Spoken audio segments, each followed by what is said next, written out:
Olá, tudo bem com você? Que a graça e a paz de nosso Senhor Jesus esteja em sua vida.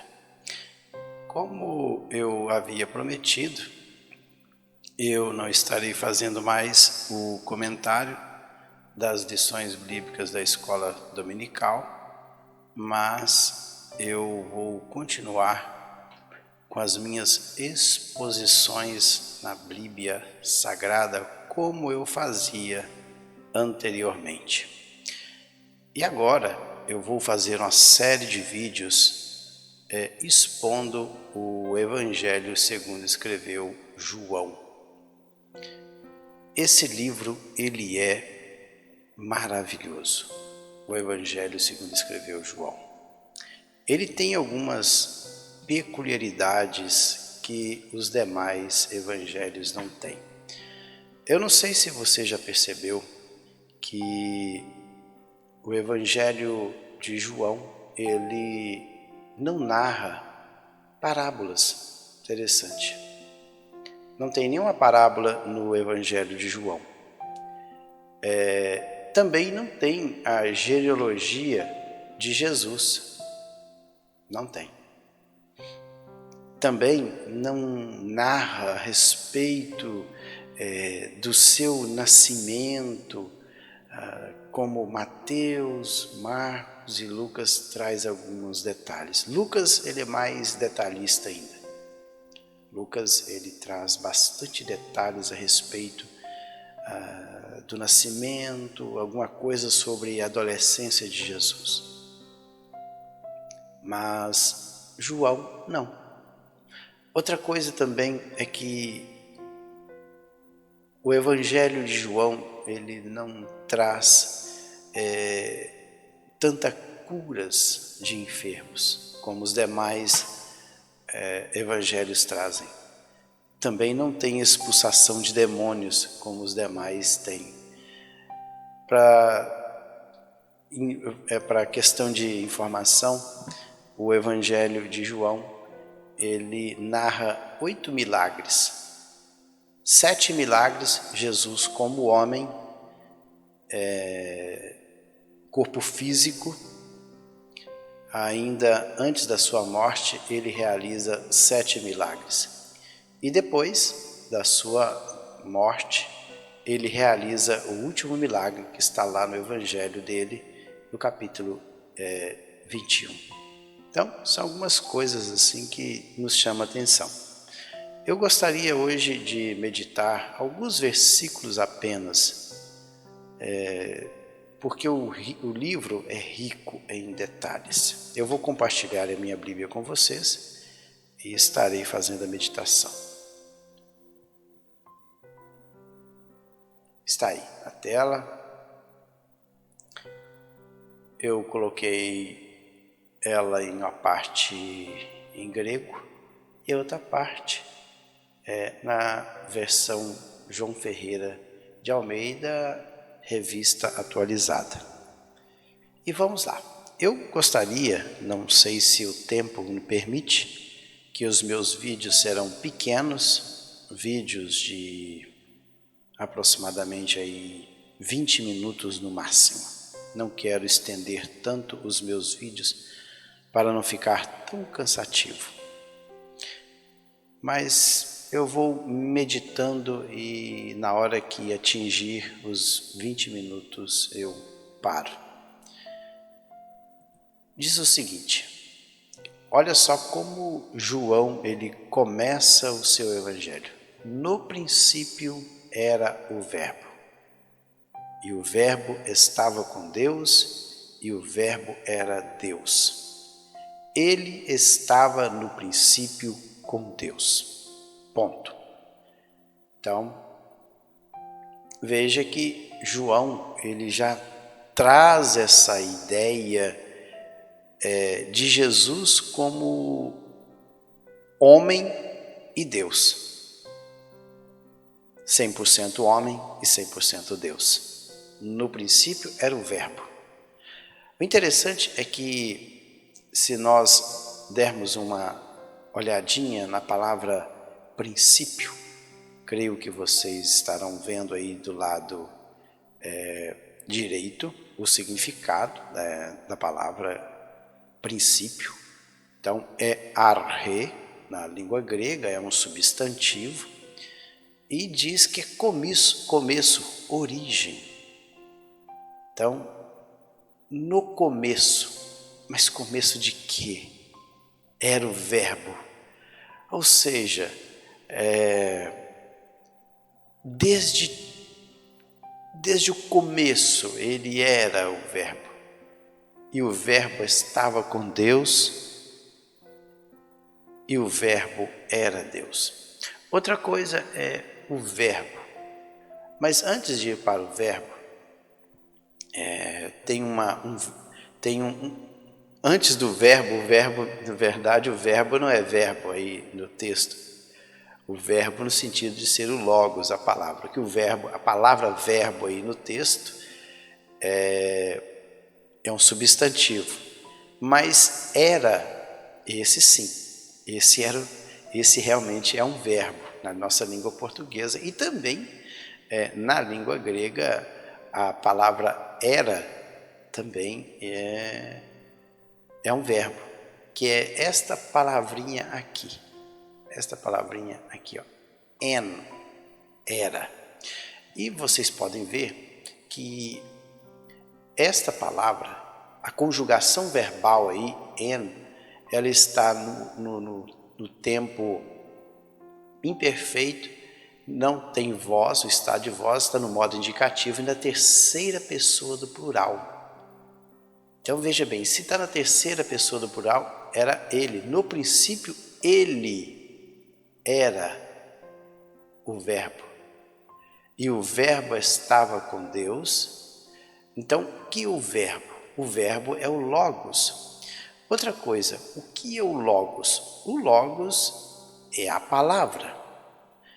Pode ser interessante que na língua grega tem duas palavras para se referir o logos, ou melhor, tem duas palavras para se referir à palavra, que é rema e logos.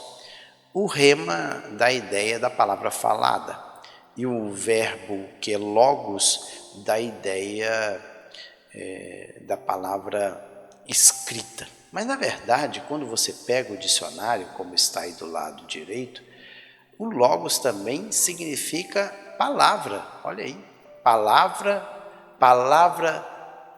proferida a viva voz. Então, o rema, tudo bem, é uma palavra falada, mas o logos também é palavra falada.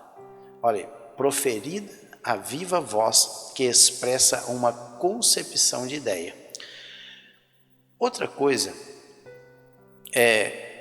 o que traz aí no lado direito o significado, em João, denota a essencial palavra de Deus. Quem? Jesus. Então, nós já sabemos quem é o verbo. O verbo é Jesus. Ele estava no princípio com Deus. Ele era Deus. E o verbo se fez carne. Vamos lá. A sabedoria e poder pessoais em união com Deus denota seu ministro na criação e governo do universo, a causa de toda a vida no mundo, tanto física quanto ética, que para a obtenção da salvação do ser humano revestiu-se da natureza humana na pessoa de Jesus. Olha para vocês verem. Então, para que o homem pudesse obter a salvação, era necessário que a divindade se revestisse da natureza humana. Por isso que foi necessário Jesus se encarnar. Jesus se torna carne como um de nós. Como diz o escritor sagrado, que ele fala do primeiro Adão e do último Adão. Por que esses dois Adões, vamos dizer assim? Porque o primeiro Adão foi feito perfeito, sem pecado, mas ao ser tentado ele pecou, ele caiu. O último Adão, não o segundo Adão, mas é o último Adão, ele também veio perfeito, sem pecado, com um detalhe, Ele foi tentado, mas não sucumbiu à tentação. Ele venceu. Então pode ver que Jesus, sendo Deus, ele se revestiu da natureza humana. Mas com detalhe, a natureza nas suas características, mas no que se diz respeito ao pecado, Jesus nasceu sem pecado. Pois o próprio João, falando a respeito de João Batista, que nesse mesmo capítulo, no versículo 29, ele diz o seguinte: eis aí o Cordeiro de Deus que tira o pecado do mundo. Então, é o Cordeiro perfeito, é Jesus. Vamos lá. Revestiu-se da natureza na pessoa de Jesus, o Messias, a segunda pessoa da Trindade, anunciando visivelmente através suas obras, suas palavras e obras. Este termo que logos, que é o verbo, este termo era familiar para os judeus e na sua literatura muito antes que um filósofo chamado Heráclito fizesse uso do termo logos por volta de 600 anos antes de Cristo, para designar a razão ou plano divino que coordena o universo em constante mudança. Era a palavra apropriada para o objetivo de João no capítulo 1, no seu Evangelho. Então, por que então João ele lançou mão de uma palavra que foi usada por Heráclito? Heráclito era um filósofo grego. Por que João usou? Porque ele viu que, para que as pessoas pudessem entender quem era Jesus, quando encarnado aqui na Terra, era necessário lançar mão de uma palavra que as pessoas já compreendiam. Porque para Heráclito, o Logos é aquele que coordena o universo, e o universo que está em constante mudança. Então, para pegar uma palavra que pudesse explicar quem é Jesus, então João usou a palavra Logos dentro da cultura grega. E ele diz que no princípio, que princípio é esse? Ninguém sabe. Era o verbo, e o verbo estava com Deus, e o verbo era Deus. Ele estava no princípio com Deus, olha aí, em Arre. Arre é o princípio que ninguém sabe. Ele estava no princípio com Deus. E todas as coisas foram feitas por intermédio dele. Olha, isso aí é uma riqueza maravilhosa. Todas as coisas foram feitas por intermédio dele. De quem? De Jesus.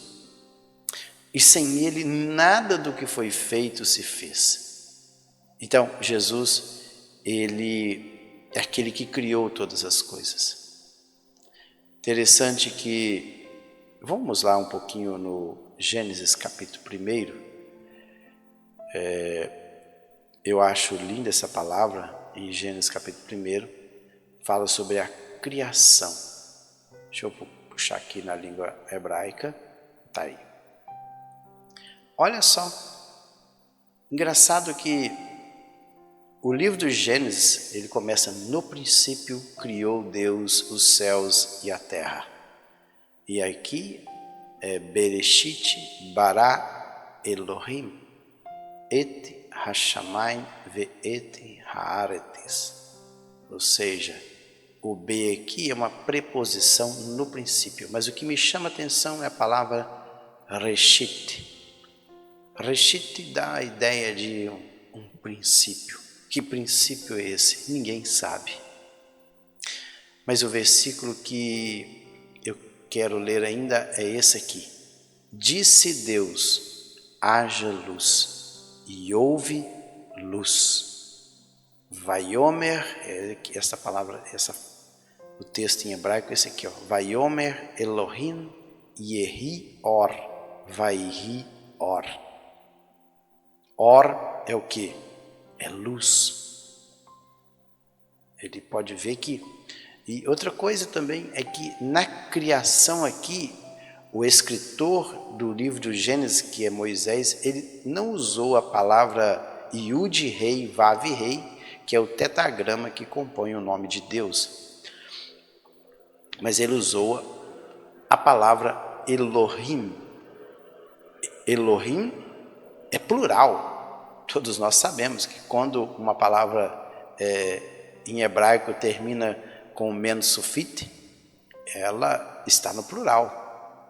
Então aqui é Elohei, El, e são algumas das abreviações do nome de Deus. El Shaddai, El Elyon, El Shammah. O El sempre é o nome de Deus. E aqui, como traz Elohim, traz uma ideia de plural. Será que quando Moisés escreveu aqui, inspirado por Deus, ele já estava dando a ideia de, no momento da criação, Jesus está ali porque traz Elohim no plural? Não sei. Mas o que me chama a atenção é que disse Deus, haja luz. Agora voltemos lá para o Evangelho que eu estava meditando.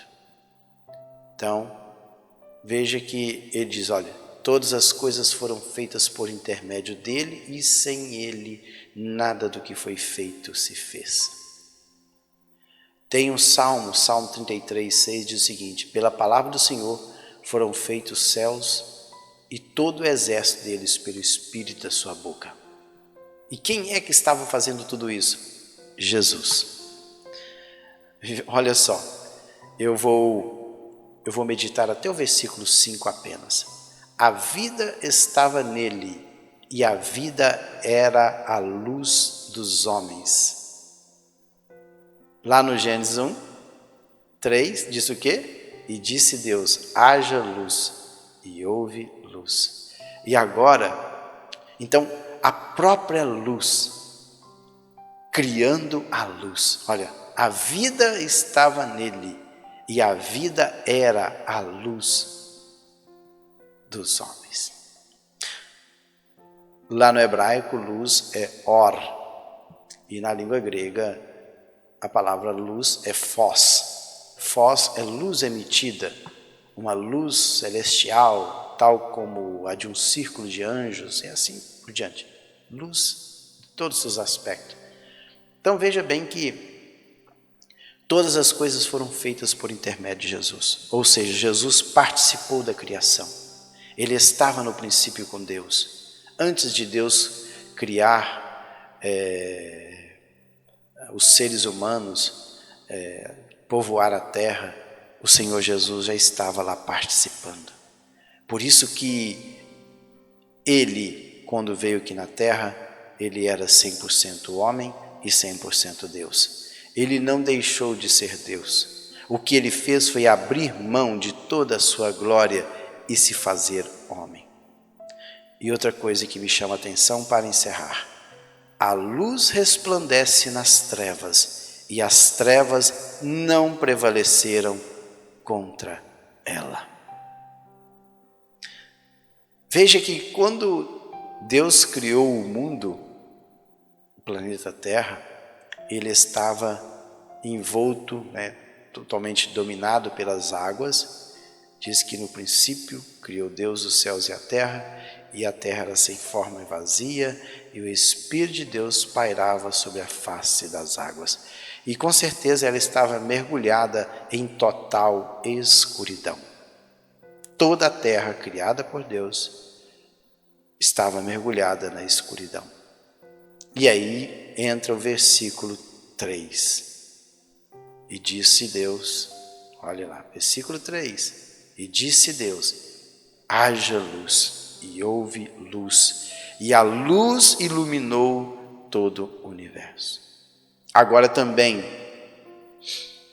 a terra estava caótica, a terra era um caos, e foi necessário vir luz para iluminar a terra e aí dar continuidade à criação de Deus. E agora a terra também estava totalmente corrompida, totalmente nas trevas. Engraçado que tem um versículo nesse mesmo evangelho, capítulo 3, versículo 19, diz o seguinte: a condenação é esta, que a luz veio ao mundo e os homens amaram mais as trevas do que a luz, porque as suas obras eram más. Então o mundo estava mergulhado em trevas. O povo que estava em trevas viram uma grande luz. E agora, a semelhança da criação, lá em Gênesis, capítulo 1, 2 e 3, capítulo 1, versículo 1, 2 e 3, quando relata a criação, quando Deus criou a terra, ela estava envolto em trevas. Mas no versículo 3 ele diz: haja luz, e houve luz. Aqui também, no versículo 5, a luz resplandece nas trevas, e as trevas não prevaleceram contra ela. Esta luz é Jesus. Esta luz é o nosso Salvador, aquele que um dia deixou a sua glória e veio para essa terra. E aqui viveu como homem e depois deu a sua vida e morreu por nós. E diz aqui que as trevas, engraçado que trevas na língua grega é escotia. A palavra escotia dá a ideia de, além de escuridão, também metaforicamente esse substantivo, ele é usado da ignorância das coisas divinas e a sua associada perversidade e a miséria resultante no inferno. Ou seja, o homem estava totalmente perdido. O homem estava caminhando a passos largos para o inferno. Estava em completa escuridão, mas um dia Jesus o resgatou de lá. Jesus tirou o homem que estava perdido em densas trevas, em escuridão de pecado, à semelhança da terra que estava mergulhada nas trevas, e um dia o próprio Deus, juntamente com Jesus, a Trindade Santa, disse: haja luz. E agora também, em meio a uma sociedade, a uma geração totalmente corrompida, há 2000 anos atrás, houve luz ali na região de Israel. E essa luz, ela resplandeceu em toda a terra. Esse é o nosso Salvador, o nosso querido Jesus. Então está aí a minha meditação. Deixa eu voltar para a câmera principal. Eu meditei até o versículo 5. E no próximo vídeo eu estarei dando continuidade aí, falando a respeito de João, que foi aí o precursor, aquele que veio preparando o caminho de Jesus. Não perca o próximo vídeo. Fiquem todos na paz do Senhor Jesus, que o Senhor possa abençoar a sua vida rica e poderosamente. Até o próximo vídeo.